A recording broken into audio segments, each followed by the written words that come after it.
Et voilà, bonjour à tous. Aujourd'hui, je vais parler de quelqu'un qui croit en Jésus-Christ.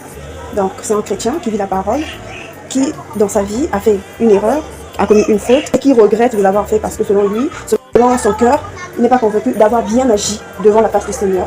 Autrement dit, en péché, ce péché-là qu'il a du mal à s'en débarrasser, il tombe tout le temps sur ça, cette faute-là, cette chose-là qui fait sa faiblesse.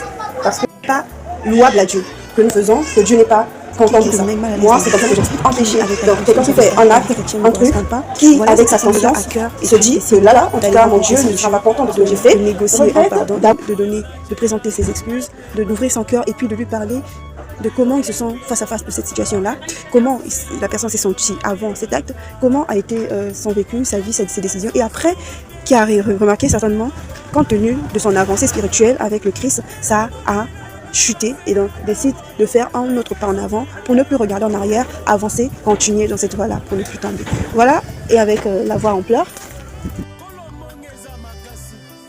Non, j'avais dit que je ne ferais plus d'erreur. J'avais dit que je ne ferais plus d'erreur, je ne me laisserai pas tomber. J'étais plus forte, qu'est-ce qui s'est passé, mon Dieu? Qu'est-ce qui s'est passé? Non, franchement, je souffre d'incapacité. Incapacité, je souffre de ne pas pouvoir, de ne pas y arriver. C'est vrai que j'ai tout le temps devant moi pour rectifier mes erreurs, mais je souffre. C'est mal. Ça fait du mal. Ça fait du mal. J'ai mal lorsque j'ai mal devant Dieu. Je suis perdue, Seigneur, tu es tout pour moi. Tu es tout pour moi,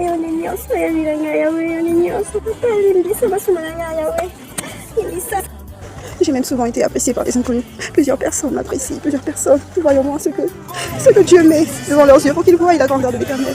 S'il vous plaît, je vous prierai de ne pas vous laisser séduire à des belles paroles que les gens disent de vous.